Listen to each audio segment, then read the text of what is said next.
Morning बच्चों, ये आपको पिक दिख रही है। ये देखिए डिफरेंट टाइप के जो एनिमल हैं ये आपको पिक्चर में मैं दिखा रही हूँ। ये देखिए ये बर्ड्स हैं। ये देखिए अलग अलग तरीके के अलग अलग शेप साइज़ के आपको ये पिक में दिखाई दे रहे हैं। इसमें देखिए ये सब एक्वेटिक एनिमल हैं और ये देखिए अलग अलग शेप साइज़ के हैं। ठीक है, देखिए कैसे हैं, बिल्कुल स्ट्रक्चर अलग ही है। ये देखिए एनिमल आपको दिखाई दे रहे हैं अलग अलग से। इसमें भी देखिए, ये देखिए कुछ कहीं रीजन में रहने वाले हैं, कुछ किसी रीजन में रहने वाले हैं। तो ये देखिए ये आपको दिखाई दे रहे हैं अलग अलग स्ट्रक्चर के, अलग अलग तरीके के, अलग अलग दिखने वाले एनिमल। ठीक है, ये देखिए एनिमल मतलब ऑर्गेनिज्म। ठीक है, तो ये देखिए ये प्लांट है कि अलग कितना बड़ा है, देखिए कैसी शेप साइज है इसकी। ये देखिए ये फ्लावर्स देखिए अलग अलग तरीके के आपको फ्लावर दिखाई दे रहे हैं। ये देखिए कुछ लंबे कुछ छोटे और किसी का कलर अलग, देखिए किसी का शेप साइज सब अलग अलग दिखाई दे रहा है आपको। तो ये कुछ आपके क्या हैं वेरिएशन है, यानी ये विभिन्नता है। ठीक है, अर्थ में पाई जाने वाली क्या है, विभिन्नता है। ठीक, तो इसको बोलते हैं बायोडाइवर्सिटी। तो बायोडाइवर्सिटी को अगर आपसे कोई पूछे कि बायोडाइवर्सिटी क्या होती है, तो अर्थ में पाए जाने वाले विभिन्न तरीके के जो जीव जंतु हैं, पेड़ पौधे हैं, यानी जो भी लिविंग ऑर्गेनिज्म हैं अलग अलग शेप साइज के, उनमें अलग अलग तरीके की विभिन्नताएं पाई जाती हैं। तो इसी को क्या कहते हैं, जैव विविधता। ठीक है, इसको क्या कहते हैं, जैव विविधता यानी बायोडाइवर्सिटी।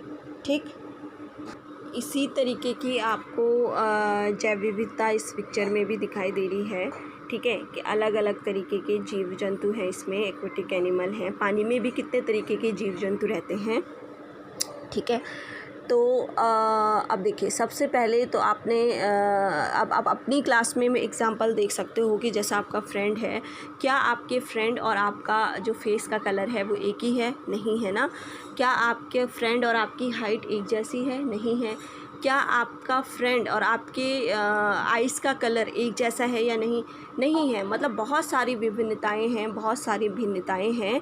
तो इसी को क्या कहते हैं, जैव विविधता। ठीक है, तो चलिए थोड़ा सा देख लेते हैं इसमें कि जैव विविधता होती क्या है। थोड़ा डेफिनेशन थ्योरेटिकल आपको बता देती हूँ मैं। एक और उदाहरण से हम जैव विविधता को समझते हैं। ये आपको पिक में क्या दिख रहा है, एक देसी गाय है और एक क्या है, जर्सी गाय है। जर्सी गाय और देसी गाय में देखने में भी बहुत फ़र्क है, इनकी क्वालिटी में भी बहुत फ़र्क है, इनकी प्रॉपर्टीज़ में भी बहुत फ़र्क है। ठीक है, विभिन्नताएं हैं मतलब।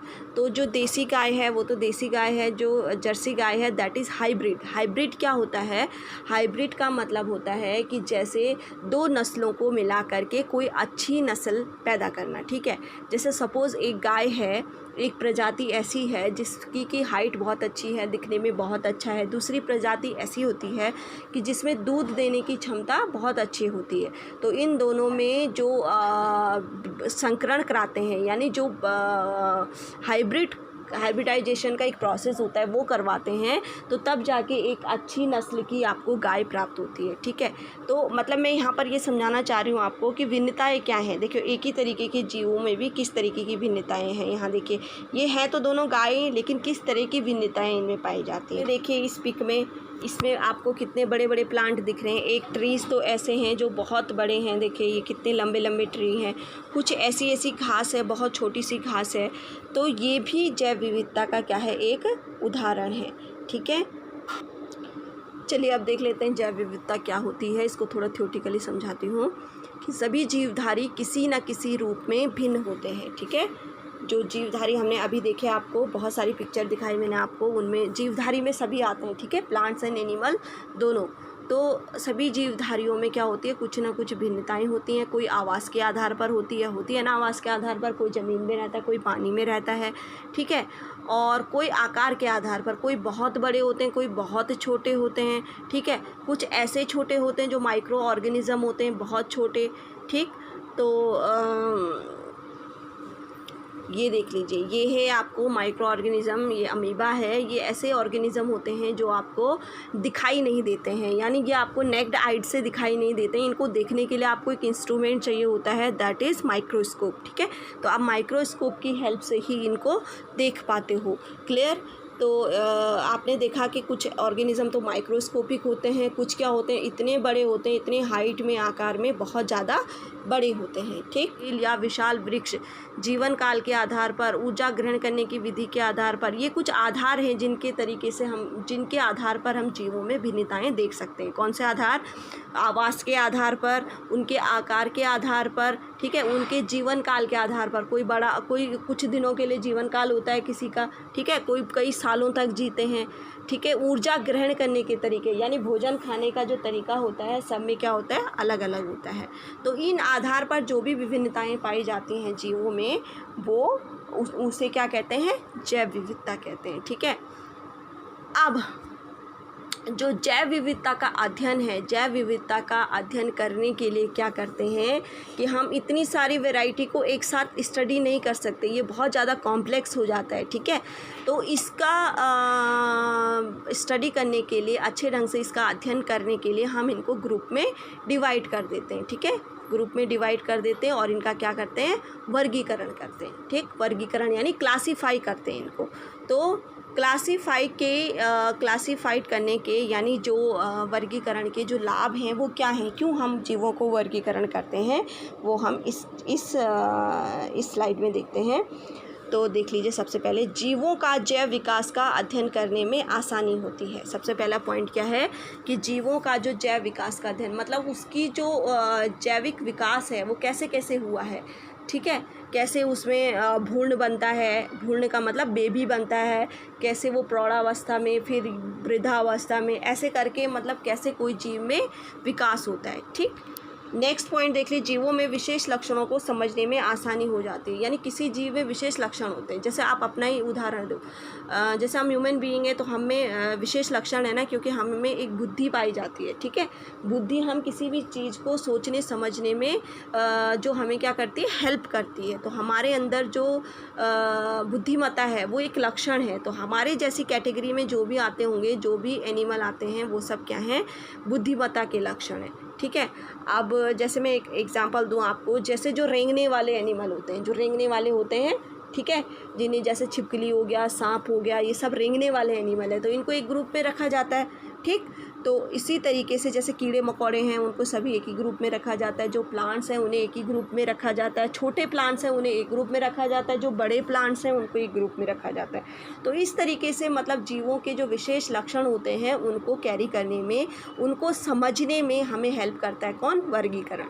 ठीक है, अब इससे जीवों को पहचानने में मदद मिलती है, जीवों को पहचानने में भी मदद मिलती है कि कौन सा जीव कौन सा है। अगर हम एक ग्रुप के बारे में पढ़ लेते हैं, जैसे हम प्लांट्स के बारे में पढ़ लेते हैं, हमें पता है कि प्लांट ग्रुप का है, ठीक है, तो हमें पता लग जाएगा ये पेड़ है, ये पेड़ है, ये दूसरे छोटे पेड़ हैं। ठीक है, अब प्लांट ग्रुप है तो प्लांट ग्रुप के भी बहुत सारे छोटे छोटे ग्रुप किए जाते हैं। ठीक, अच्छा, अब नेक्स्ट देख लेते हैं कि यह विभिन्न जीवों के समूह के बीच संबंध स्थापित करने में मदद करता है। अब जो जीव होते हैं उनके बीच संबंध स्थापित करने में भी ये जो वर्गीकरण है ये क्या करता है, हेल्प करता है। जैसे मतलब किसी ग्रुप का कोई लक्षण किसी और ग्रुप में भी पाया जाता है, ठीक है, तो उनके बीच क्या संबंध था, उनकी जैविक विकास की कड़ी में क्या रिलेशन था, इस चीज़ को हम समझ सकते हैं। नेक्स्ट हो गया आपका, जीव विकास के अध्ययन करने से उस समूह के सभी जीवों के बारे में पता लग जाता है। यानी एक जीव के अध्ययन करने पर, यानी अगर जब हम ग्रुप में डिवाइड करते हैं ऑर्गेनिज्म को, तो उस ग्रुप के किसी भी एक ऑर्गेनिज्म का अगर हम स्टडी करें तो और ग्रुप और मेंबर का हमें पता लग जाता है कि हाँ इसमें भी यही कैरेक्टर होंगे। ठीक है, तो चलिए देख लेते हैं अब जो वर्गीकरण है। ठीक है, अब ये वर्गीकरण मैंने आपको लाभ तो बता दिया। जो सबसे पहले जो वर्गीकरण किया था वो किया था आपका, वैसे तो अरस्तु ने किया था। ठीक है, अरस्तु ने आवास के आधार पर सबसे पहले वर्गीकरण को प्रतिपादित किया था, लेकिन वो वर्गीकरण वैलिड नहीं था। ठीक है, तो जो वर्गीकरण के पिता हैं, यानी जो जिसको पिता कहा जाता है वर्गीकरण का, वो थे आपके कैरोलस लिनियस। वो कौन थे, कैरोलस लिनियस। ठीक है, देखिए ये है कैरोलस लिनियस। ठीक, इन्होंने ही सबसे पहले जीवों का वर्गीकरण दिया था। मैंने आपको ऑलरेडी बताया कि सबसे पहले अरस्तु ने दिया था, लेकिन उनका जो वर्गीकरण था वो क्या था, वैलिड नहीं था। ठीक है, तो जो कैरोलस लिनियस थे, इन्होंने ऐसा वर्गीकरण दिया था जो कि विज्ञान के अध्ययन के हिसाब से बहुत महत्वपूर्ण था और आज भी फॉलो किया जाता है, इसलिए इन्हें फादर ऑफ टैक्सोनॉमी कहा जाता है। इसलिए इन्हें क्या कहा जाता है? फादर ऑफ टैक्सोनॉमी, यानी वर्गीकरण के पिता। ठीक है, तो अगर आपसे कोई पूछे कि वर्गीकरण के पिता किसको कहा जाता है, तो दैट इज़ कैरोलस लिनियस। ठीक है,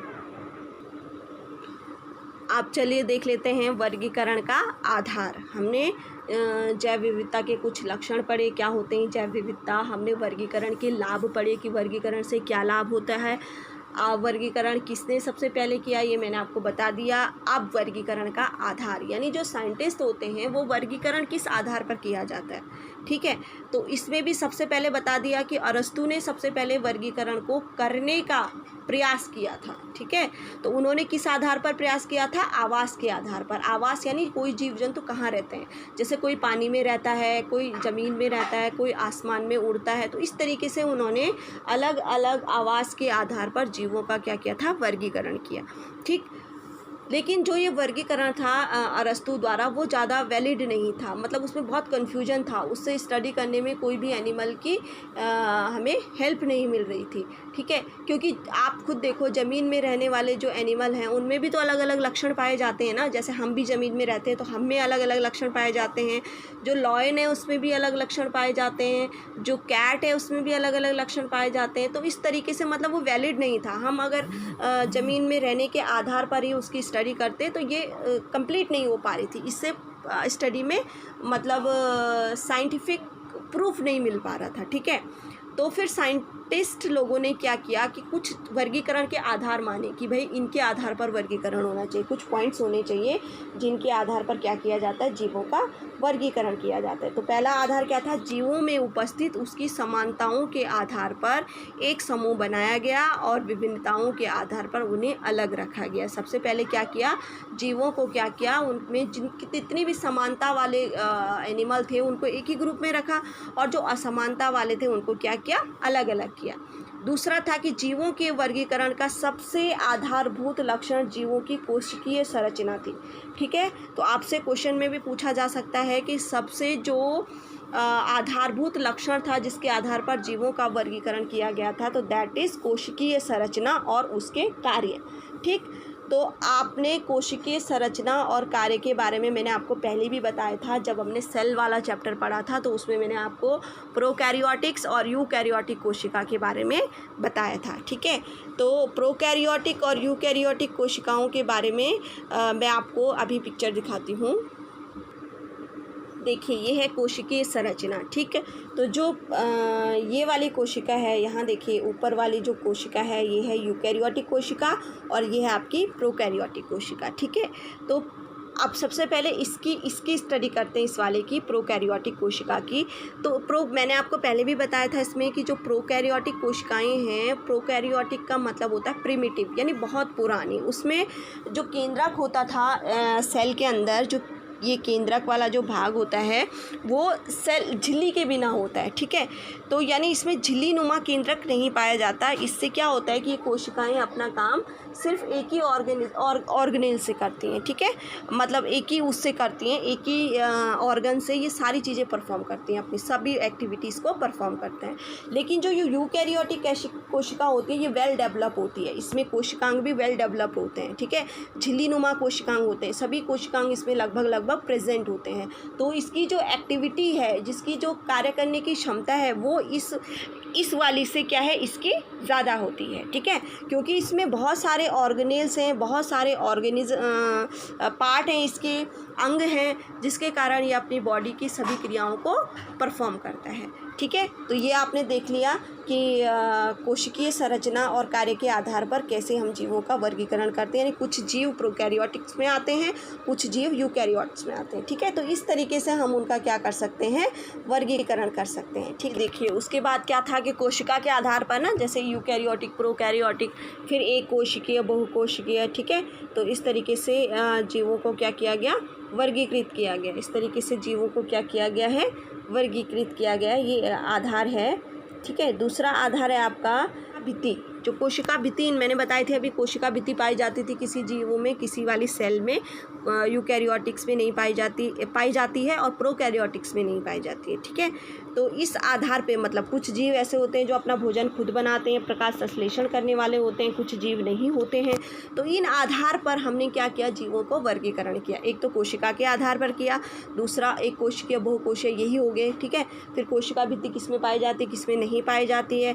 नेक्स्ट हो गया आपका कि जो प्रकाश संश्लेषण करने वाले जीव हैं जैसे ग्रीन प्लांट्स होते हैं वो कौन से होते हैं, और जो एनिमल होते हैं वो तो प्रकाश संश्लेषण करते नहीं। तो इस तरीके से मतलब हमने उनको कैटेगराइज करना स्टार्ट कर दिया।